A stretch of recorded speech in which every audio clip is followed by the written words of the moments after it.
नमस्कार, स्वदेश न्यूज की खास पेशकश में आपका बहुत स्वागत है। मैं हूं आपके साथ ऋषभ राय। से डिबेट की शुरुआत होगी एक महत्वपूर्ण सवाल के साथ कि छत्तीसगढ़ में भूमाफिया हावी हैं, प्रशासन उन पर क्यों प्रभावी नहीं है। इसी पर हम चर्चा करेंगे। दरअसल छत्तीसगढ़ में भूमाफियाओं द्वारा किए जा रहे अतिक्रमण की शिकायतें लगातार बढ़ती चली जा रही हैं। प्रदेश भर में सरकारी और गैर सरकारी जमीनों पर अतिक्रमण हो रहे हैं। भूमाफियाओं को शासन प्रशासन का कोई भी डर नहीं है।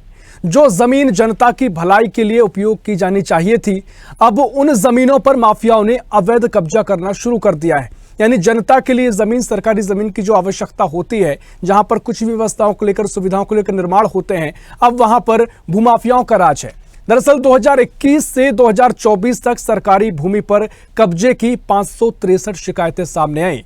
1, 2, 3, 50 नहीं, 563 शिकायतें अवैध कब्जे की रहीं।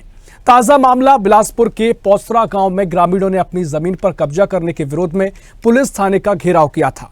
इससे पहले राजधानी रायपुर के अमलीडीह में स्कूल, कॉलेज और अस्पताल के लिए आरक्षित की गई 9 एकड़ सरकारी जमीन को रामा बिल्डकॉन को दे दिया गया, जिसका विरोध अभी भी लगातार किया जा रहा है। विवाद बढ़ने पर रायपुर संभाग आयुक्त ने जमीन आवंटन को निरस्त करने के लिए राजस्व सचिव को प्रतिवेदन भी भेजा था, लेकिन अभी तक निरस्त नहीं हुआ है।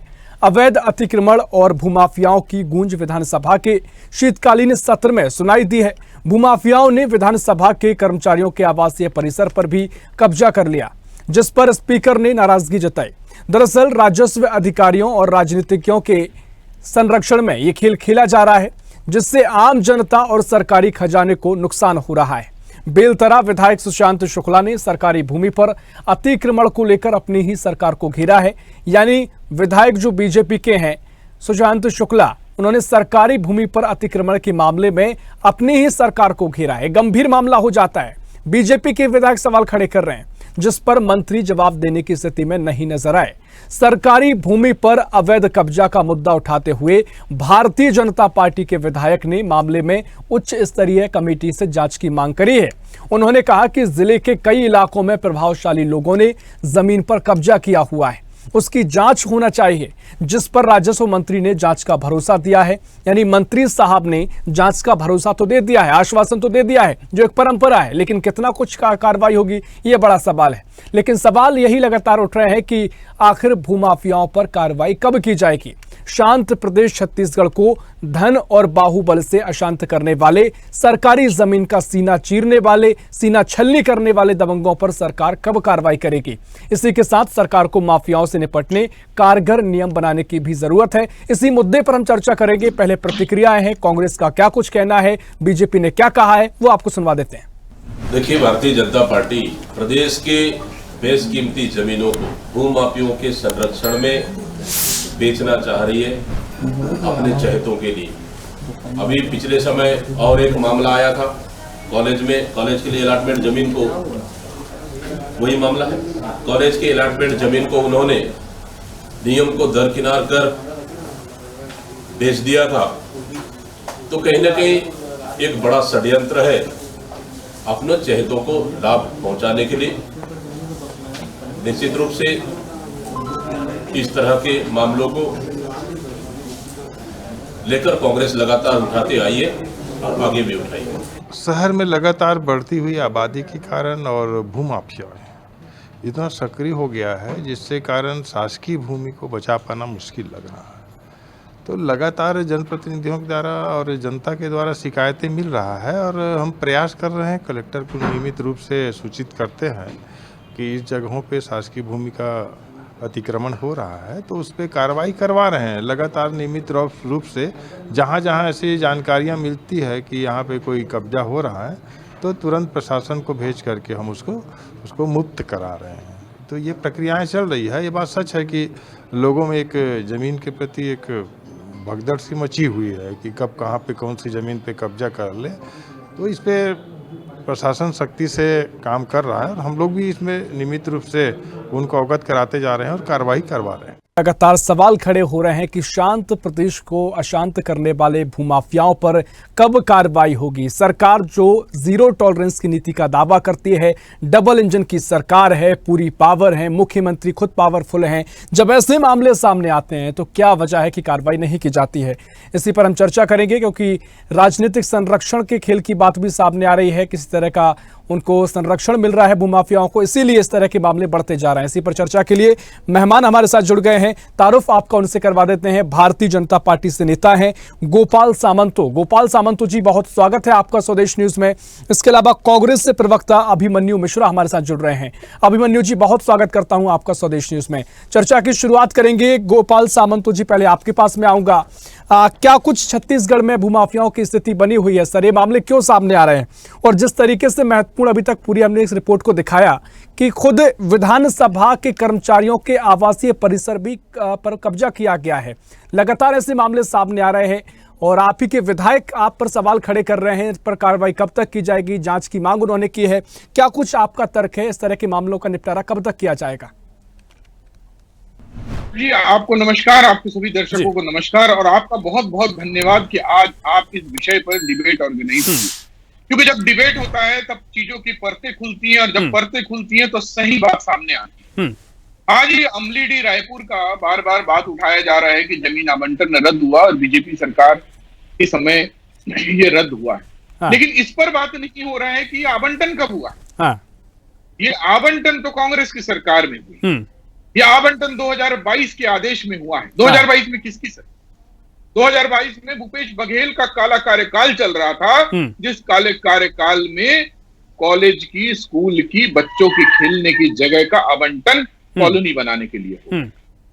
और भाजपा की सरकार ने क्या किया? भाजपा की सरकार ने वापस न्याय को स्थापित करते हुए उस जमीन का अलॉटमेंट को कैंसिल किया है।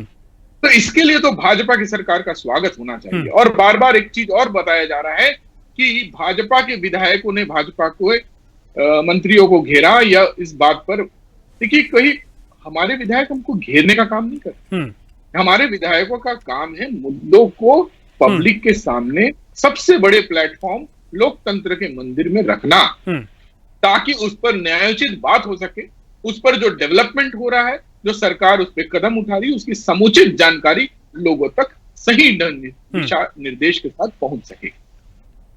छत्तीसगढ़ में इनके काले कार्यकाल में, कांग्रेस के काले कार्यकाल में बिल्कुल एक नियम बना दिया गया था कि जो जिस जमीन पर काबिज है उसका सरकारी रेट वो पटा दे और वो जमीन उसकी। ये नियम बना दिया गया था। मतलब हमने तो बचपन में मुहावरा सुना है, जिसका लाठी उसकी भैंस। यहां बिल्कुल वैसा ही हो गया था, जिसकी लाठी, जिसके जेब में पैसा, उसकी जमीन। ये बिल्कुल इसी तर्ज पे चल रहा था। इस काले कानून को भी हमने परिवर्तित किया। भाजपा की सरकार जब बनी, अब आपकी सरकार है, ठीक है, अब आपकी सरकार है, चाहे वो 563 मामले की बात हो, तमाम ऐसे मामले हैं। लगातार आपने कहा चलिए ठीक है, आपके विधायक मुद्दे उठा रहे हैं, क्योंकि वो क्या आप कह रहे हैं कि हम ऐसे मुद्दों को उठाने का काम करते हैं पिछले कार्यकाल में जो भी हुआ। लेकिन ये नज़ीर पेश कब की जाएगी? जीरो टॉलरेंस की जो बात की जाती है कि हम सभी पर कार्रवाई करते हैं, तमाम तरीके से कानून का राज चल रहा है, तो वो कार्रवाई की वो तस्वीर कब नजर आएगी? क्योंकि बहुत सारे सवाल खड़े हुए हैं सर कि इस तरह के भूमाफिया राज से। आज अमलीडी का जो जमीन आवंटन कैंसिल हुआ है, उस जमीन की कीमत लगभग 15 करोड़ रुपए प्रति एकड़ होगा। आज इतना बड़ा नजीर पेश हुआ है छत्तीसगढ़ में कि 100 करोड़ रुपए के ऊपर की जमीन का आवंटन कैंसिल हुआ है। ये नजीर पेश हुआ है। अब जब इतना बड़ा कार्य भाजपा की सरकार में हो सकता है, तो छोटे जमीनों का भी जो गलत आवंटन हुआ है, 563 जो मामले हैं, उस पर बिल्कुल कार्रवाई होगी। और आप निश्चिंत रहिए, आदरणीय विष्णुदेव साय जी की न्याय प्रिय सरकार है। यहाँ न्याय नहीं होता, यहाँ जिसके लाठी उसकी भैंस नहीं हो सकती। यहाँ कानून के रूप में जिसका जो न्याय उचित अधिकार है उसे वो मिलेगा। मैं आपको आश्वस्त करता हूँ कि जमीन दलाली और जमीन माफियाओं को जो कारोबार है, ये पूर्णतः बंद होगा। मैं आपको एक चीज और बताता हूँ। छत्तीसगढ़ में जब भारतीय जनता पार्टी की सरकार आदरणीय रमन सिंह जी के नेतृत्व में था, तो हमारे मंत्री थे राजेश मुड़त जी, उनके नेतृत्व में सारे अवैध प्लॉटिंग कैंसिल हुए थे। और मैं आपको इस हिम्मत से बता सकता हूं कि राजेश मुड़त जी के नेतृत्व में एक एक व्यक्ति डरता था अवैध प्लॉटिंग के लिए। अवैध प्लॉटिंग पूर्णतः रायपुर में बंद हो चुकी थी और पूरे छत्तीसगढ़ में बंद हो चुकी ठीक थी। है, हम इस पर भी हम चर्चा करेंगे। ठीक है, अभिमन्यु मिश्रा जी, मैं आपके पास आ रहा हूं। धैर्यपूर्वक पूरी बातों को, गोपाल सामंत जी की पूरी प्रतिक्रिया को आपने सुना। अब तमाम सवाल ये उठकर आपके पास आ जाते हैं, क्योंकि जो सवाल उन पर खड़े हुए उनसे मैंने जानने की कोशिश की। भारतीय जनता पार्टी का गोपाल सामंत जी का कहना है कि जो बीजेपी के विधायक हैं जमीन पर मुद्दे उठाने का काम करते हैं, सरकार के खिलाफ हैं, किसके खिलाफ हैं वो नहीं देखते हैं, जो जनता के हित में वो सवाल खड़े करने का वो काम करते हैं और सरकार उस पर काम कर रही है। और वो ये कह रहे हैं जो अमलीपीर की जो जमीन है जिसका आवंटन किया गया था वो आपकी सरकार के कार्यकाल में, भूपेश बघेल के कार्यकाल में किया गया था, जिसे निरस्त करने का काम बीजेपी ने किया है। और साथ ही 2021 से लेके 2024 तक जो 563 शिकायतें आई हैं, इनमें बड़ा कार्यकाल का हिस्सा आपकी सरकार का था। कई सवाल कांग्रेस के ऊपर भी है, क्या कुछ आप कहेंगे अभिमन्यु जी? ऋषभ जी, सबसे पहले तो आपको और आपके दर्शकों को मेरा नमस्कार, गोपाल जी को मेरा नमस्कार। देखिए, सबसे पहले तो जो कुछ बातें, अपनी बात रखने से पहले जो गोपाल सामंत जी ने कुछ बातें कही उनका मैं जवाब देना चाहूंगा। देखिए, सबसे पहले तो उन्होंने कहा कि जो हमने जमीन कब्जा करे हुए लोगों को जमीन नाम करने की बात कही, तो आप देखेंगे जो 15 साल में भारतीय जनता पार्टी के कुशासन में, आप रायपुर ही देखिए, तालाबों का शहर माना जाने वाला रायपुर, तालाबों के आसपास कितने कब्जे हुए। उसके बाद वो कब्जे भी हटाने में ये जब लोग असमर्थ रहे, हमने तो उन्हें कहा कि 152% आप जो है वहां का भूभार पटाइए और जमीन अपने नाम ट्रांसफर कराइए।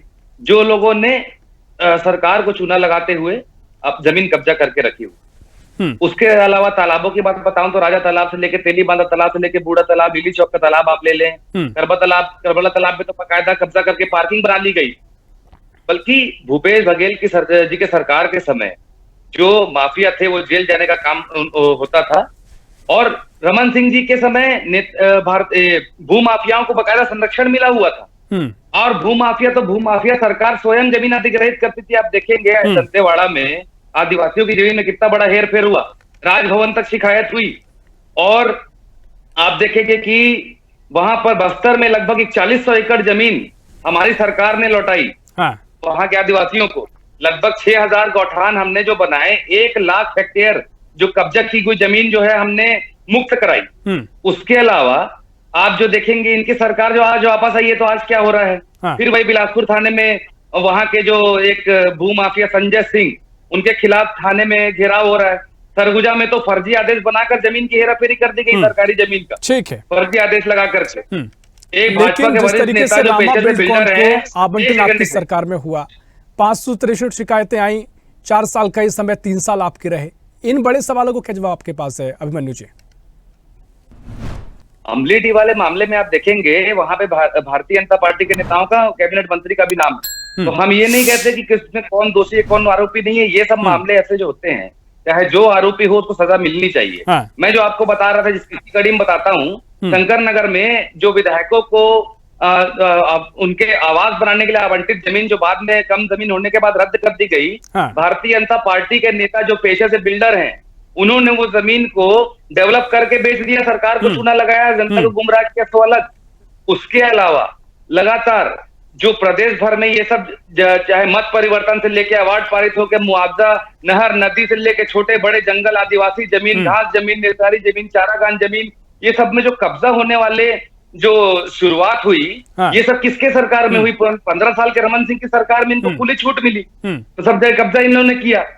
यहां तक कि जो आने वाली योजनाओं की जानकारी ब्यूरोक्रेट जो है, अधिकारी लेवल के, वो लोग अपने करीबियों को दे देते हैं कि हाँ फलानी जगह ये योजना आने वाली, तो जमीन के दाम बढ़ रहे हैं, किसान से आप कम में जमीन ले लेते हैं, उसे काट काट के बिना अप्रूवल के आप बेच देते हैं। तो ये सब ट्रेंड की शुरुआत कहां से हुई? रायपुर में ही आप देखें 200 से ज्यादा तालाब, आज राजबांधा तालाब बीचों बीच जैसे भोपाल ताल के जैसा तालाब होता है, उसके पूरा बेड़ा गर्क हो चुका है। तो ये सब कैसे, इसमें सारे ब्यूरोक्रेट से लेके अधिकारी से लेके पटवारी से लेके अभिमन्यु वो ये कह रहे हैं कि जो अभी कार्रवाइयां की गई हैं, जो गोपाल सामंत जी कह रहे हैं कि नजीर पेश हमने किया, भाई साहब शायद सरकार है, यहाँ पर कार्रवाई लगातार की जाती है, जो दम भर रहे हैं, जो इसके पीछे का आत्मविश्वास उनका नजर आ रहा है, तो उनके नजरिए से तो जो और भी मामले इन पर कार्रवाई आगे की जाएगी, तो सरकार तो यहाँ पर आश्वस्त कर रही है। सरकार आश्वस्त कर रही तो उसमें कार्रवाई करे ना, उसमें जितने संलिप्त है, मैंने तो कहा उसमें भारतीय जनता पार्टी से जुड़े लोग संलिप्त है, उनके ऊपर भी कार्रवाई हो, और जिस दिन उनके ऊपर कार्रवाई समझ में आएगा, देखिए जो जांच निष्पक्ष होगी चाहे किसी भी पक्ष विपक्ष से जो मुक्त होगी उसका तो सब कोई समर्थन करेंगे। देखिए ये जमीन वाला मामला जो है इसमें मैं राजनीति से उठ के आज अपनी बातें रखने यहाँ पे आया हूँ, क्योंकि ये बड़ा गंभीर मुद्दा है। चाहे सरकार जो भी हो, जमीन माफिया भू माफिया जो है इनकी वजह से लोग परेशान हो जाते हैं, इनकी वजह से लोग आत्महत्या करने तक की नौबत आ जाती है। तो ये शुरू से छत्तीसगढ़ में हावी रही ये सब चीजें, चाहे वो माइनिंग के लिए जमीन लीज पे देने की बात हो, चाहे अधिग्रहित करने की बात हो। मंत्री जी को तो जानकारी नहीं थी। संग्राम वर्मा जी बोलते हैं कि 563 मामले आए हैं, उनके खुद के विधायक बोलते हैं नहीं 563 नहीं 13,273 मामले हैं। तो ये सब चीजें जो हैं ये सरकार को, बिल्कुल सही कहा आपके विधायक, अगर आपके मंत्रियों सवाल पूछ रहे हैं तो उनको उसको राजनीति से परे करके उनके जो अगर निकाली जाएगी उनका हल, तो बिल्कुल विपक्ष भी आपका साथ देगा। हाँ ठीक है, गोपाल सामंत जी, विपक्ष भी आपका साथ देगा, इस तरह के मामलों पर कार्रवाई होगी, इस तरह के सवाल उठाए जाएंगे, वो ये कह रहे हैं। और साथ ही जिस तरीके से अब कार्रवाइयां की जा रही हैं, तमाम तरीके से आरोप कांग्रेस के जरूर हैं, लेकिन हम सार्थक चर्चा की ओर अगर आप बढ़ें तो क्या चुनौतियां भी छत्तीसगढ़ में आप देख रहे हैं? क्या चुनौतियां हैं कि भूमाफियाओं का जो तमाम जगहों पर कब्जे हैं उन पर कार्रवाई करने में क्या समस्या आ रही है? छोटे मोटे कई ऐसे मामले भी लगातार बड़ी एक फेहरिस्त इनकी है। सरकार ने क्या कुछ प्लान बना के रखा है? क्या रणनीति आपकी इन पर कार्रवाई करने की? देखिए, पहले तो इन्होंने जो आरोप लगाया उसको मैं क्लियर कर दूं। अवैध कॉलोनियों का निर्माण भाजपा की सरकार में बंद हो गया था, आदरणीय डॉक्टर रमन सिंह जी की सरकार जब, उस समय नगरीय निवेश मंत्री, लेकिन वो कह रहे हैं, सवाल खड़े कर रहे हैं, शुरुआती वहीं से होती है, रमन सरकार में ही इस कब्जों की शुरुआत हुई, अवैध कब्जों की। कि वो क्या कह रहे हैं, जो अपने मन से कह रहे हैं, वो मैं उसका गारंटी नहीं ले सकता, लेकिन जो कागज कहती है, जो डॉक्यूमेंट कहती है, मैं उसी बात को कह रहा हूं। वो 2 बार बोले कि भाजपा के बिल्डर को शायद जानकारी नहीं होगी, मैं उनको नाम बता देता हूं। अटल श्रीवास्तव विधायक है, वो बिल्डर है, और मैं उनका कृत्य भी बता देता हूं। शायद वो बिलासपुर का जाएंगे तो उनको देखने मिलेगा, अरपा नदी के किनारे उन्होंने कंट्री क्लब बनाया हुआ है, बिल्कुल अरपा नदी के जमीन को छेक के बनाया हुआ है, घेर के बनाया हुआ है। और छत्तीसगढ़ के सबसे बड़े बिल्डर जो अविनाश बिल्डर्स है, उसके जो डायरेक्टर है वो प्रदेश कांग्रेस कमेटी के उपाध्यक्ष। ऐसे आरोप लगाने से पहले आपको सोचना चाहिए कि आप जब आरोप लगाते हैं भाजपा पे तो केवल 1 उंगली दिखाते हैं, 3 उंगली कांग्रेस की तरफ उठी हुई रहती है। और अविनाश बिल्डर्स के कितने केस चल रहे हैं या अटल श्रीवास्तव के कितने केस चल रहे हैं जमीनों के, ये पता करवाइए। तीसरा केस मैं बताता हूं, ज्यादा दूर मत जाइए। आपके तत्कालीन मुख्यमंत्री भूपेश बघेल का पाटन क्षेत्र है, जिस जगह पर मोहम्मद अकबर के छोटे भाई रायपुर कंस्ट्रक्शन को 32 एकड़ अलॉट हुआ है फूड पार्क बनाने के लिए, और वो फूड पार्क सरकार का बना, सीएसआईडीसी का बना, लेकिन आवंटन रायपुर कंस्ट्रक्शन कर रही है। ये सारी चीजों को पहले ज्ञात होनी चाहिए कोई कांग्रेस के काले कार्यकाल में। और मैं बोलता हूं, केवल वो प्रदेश के युवाओं का हक जब छीना गया तो केवल वो भाजपाइयों का नहीं छीना गया, केवल आप भी उसमें युवा हैं, आपका भी हक कांग्रेस ने छीनने का काम किया है। रही बात, आप बार बार ये बोल रहे हैं कि भाजपा ने क्या किया। भाई, भाजपा के आते ही सारे अवैध कॉलोनियों का दोबारा निर्माण बंद हो जाता है। आज रायपुर के सबसे बड़ा अवैध कॉलोनी अगर कोई है तो वो एजाज ढेबर का है। एकड़ों एकड़ का ढेबर का पिंक सिटी जो है, आप वहां चले जाइए, आपको उसमें बाउंड्री नहीं मिलेगी। आप सबसे बड़ा अवैध कॉलोनी अगर कोई है तो एजाज ढेबर का है, और इसको मैं तथ्यपूर्वक जानकारी दे रहा हूं आपको। आप खुद भी इसको नकार नहीं सकते, आप खुद भी इसको मना नहीं कर सकते कि ऐसी कार्रवाई और ये सारे काम कांग्रेस के लीडर्स ने किया है। मैं जानता हूं आप युवा वर्ग से आते हैं, आप हो सकते हैं उसमें शामिल ना हो और आपकी मंशा भी नहीं हो, और आप हो सकता है कि आपकी मंशा हो कि छत्तीसगढ़ के माटी पुत्र होने के कारण आपकी मंशा हो कि छत्तीसगढ़ के निवासियों के साथ न्याय हो। तो मेरा सबसे पहला सवाल है कि आप इन कांग्रेस के लीडर से जाके पूछिए कि ये बिल्डरशिप क्या काम करे या राजनीति। ठीक है अभिमन्यु जी, बहुत गंभीर आरोप यहाँ पर वो लगा रहे हैं, और जिस तरीके से वो तर्क रख रहे हैं, कई नामों का उन्होंने जिक्र किया है। आपने शुरुआत की कि रमन सरकार में अवैध कब्जों की शुरुआत हुई। अब जिस तरीके से उन्होंने तर्क बताए, आप भी तर्क बताइए, कुछ डॉक्यूमेंट पर अगर आपके पास कोई ऐसे सबूत हैं वो आप पेश कीजिए, क्योंकि बहुत वाकई में जो जनता इस डिबेट को देख रही है, आपने भी जिक्र किया, बहुत गंभीर मसला है, क्योंकि जो भूमाफियाओं से लोगों को परेशानी का सामना करना पड़ता है, जो उन पर बीतती है, वो भली बातें जानते हैं, आप भी समझते हैं, क्योंकि आप भी लगातार इन मुद्दों को देखते आए। जो उन्होंने तर्क रखे हैं, मैं चाहूंगा आप भी वो तर्क रखें, और जो आरोप आप पर लगाए, जो कई नामों का जिक्र किया है, वो तो लोग सुन रहे हैं। सर अभिमन्यु जी। देखिए ऋषभ जी, जिस प्रकार से अभी गोपाल जी ने बताया, उनकी बातों से तो ऐसा लगा कि बिल्कुल छत्तीसगढ़ में पहले कभी अवैध प्लॉटिंग थी ना, उसके बाद अभी 10 महीने 1 साल से है। बस जो हुई तो बीच में 5 साल में कांग्रेस के समय में हुई। मैंने इस डिबेट में पहले ही कहा कि मैं यहाँ पे पक्ष विपक्ष और राजनीति से इतर हट के इस मुद्दे पर, जो जटिल मुद्दा है, इस पर मैं थोड़ा सा कुछ अच्छे विचार रखना चाहता था। बिल्कुल ठीक, आरोप प्रत्यारोप उनने किए, आरोप प्रत्यारोप तो मैं भी कर सकता हूँ। आप देखिए रायपुर के स्वागत विहार का क्या हाल, सबसे बड़ा भ्रष्टाचार आज तक कुछ नहीं हुआ। आरोप प्रत्यारोप ठीक है, होते हैं सियासत में, लगातार बयानबाजी होती है, बस वो तर्कों की बात मैं कर रहा हूं, क्योंकि लोग समझते हैं इन पूरी चर्चाओं। रमन सरकार के सबसे करीबी जो वाजपेयी करके हैं, उनका नाम आया था स्वागत विहार मामले में, जिन्होंने सरकारी जमीन बेच डाली उस अपनी बता करके।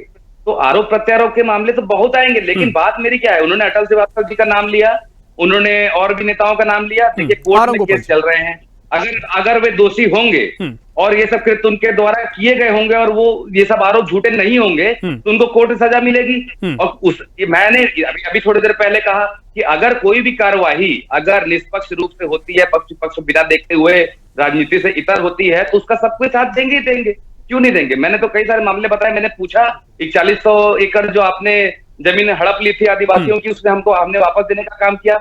1 लाख एकड़ हमने गौठान बना के जो छुड़वाए थे, आपने गौठान फिर बंद कर दिए, तो वो उन जमीनों को फिर से क्या आपका कब्जा करवाने का मंशा है क्या।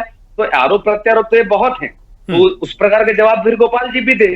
तो नेताओं के नाम गिनाना और 2-4 हमारे पार्टी के जो अभी केस चल रहे हैं तो चीजें वो अलग बातें हैं, लेकिन ये जो कब्जे का मामला है, जो भू माफियाओं का मामला है, चाहे छोटे कब्जों का ही मामला ले लो, ये शुरुआत से चल रहा है छत्तीसगढ़ के अंदर, आप भी जानते हैं।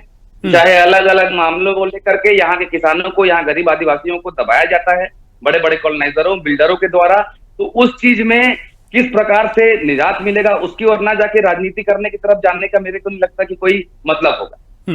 ठीक है, नहीं हम उस पर ठीक है, निजात तो कैसे मिलेगा इस पर तो सरकार अपनी बात कह रही है, लेकिन सवाल यही है, अगर चर्चा निकली है कि पहली चीज़ें अगर कहाँ से खराब हुई है, क्या कुछ चीज़ें आपकी सरकार का जिक्र वो कर रहे हैं, अगर बात तर्कों तक आ गई तो मुझे लगता है सबसे बढ़िया एक जवाब होता है कि तर्कों के जरिए बताना कि ये पूरी आंकड़े हैं, ये समस्याएं, हालांकि आपने जिक्र किया गोपाल जी वो भी तमाम आंकड़ों का जिक्र कर रहे हैं, उनकी सरकार में भी तमाम कब्जा मुक्त कराए गए हैं, जो आपके पूर्व की सरकार में कब्जा जहाँ पर जमीनों पर हुआ था उन्होंने भी तमाम तरीके से तर्क पेश किए हैं। गोपाल जी, मैं जो तर्क प्रस्तुत किया उसमें मैंने पूरे तथ्यपूर्वक जानकारी दी। मैंने ये नहीं बोला कि कांग्रेस का नेता, कांग्रेस का ये, कांग्रेस का वो। अटल श्रीवास्तव आधारशिला बिल्डर्स के डायरेक्टर है।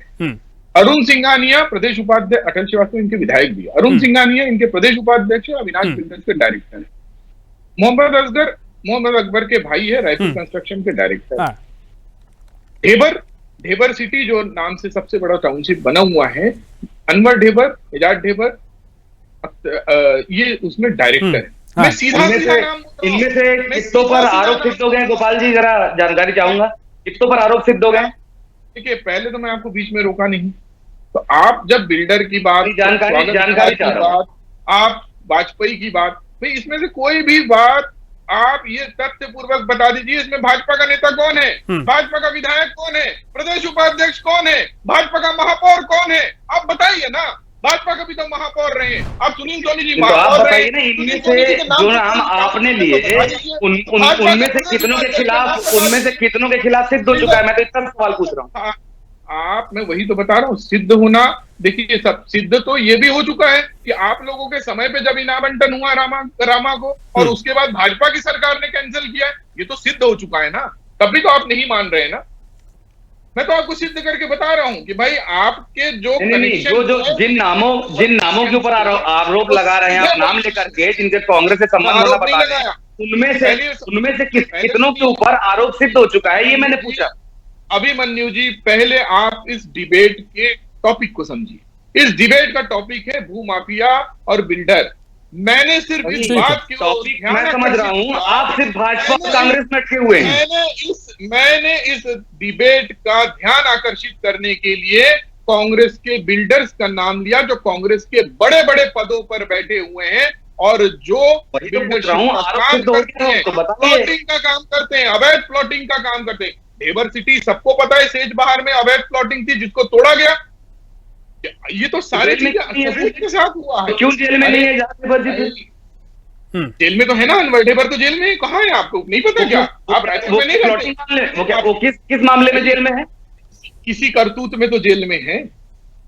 आपको पता नहीं है शायद, मुझे लग रहा है अवैध शायद प्लॉटिंग बाहर बोलते, आपने अवैध प्लॉटिंग बोला, अवैध प्लॉटिंग में 4-5 नाम गिनाए, उनमें से किसके ऊपर आरोप सिद्ध हो गया है, मैं ये पूछ रहा हूँ आपसे। आपने कहा, पहले चलिए, आपने ठीक है। कहा कि भाजपा ठीक है, के मैं लोग बड़े शामिल हैं। मैंने ध्यानपूर्वक आप आपको दोनों की बताया, चर्चा को सुन रहा लीडर कौन हूँ, है? और मैं ही नहीं, जो जनता इस डिबेट को देख रही है वो लोग सुन रहे हैं। मुझे लगता है कि हमें लोगों को तय कर देना चाहिए, उनके लिए छोड़ना चाहिए कि वो तय करें कि आपके तर्क क्या है। ठीक है, गोपाल सामंत जी, गोपाल जी सुन लीजिए, समय हमारे पास इतना ही है।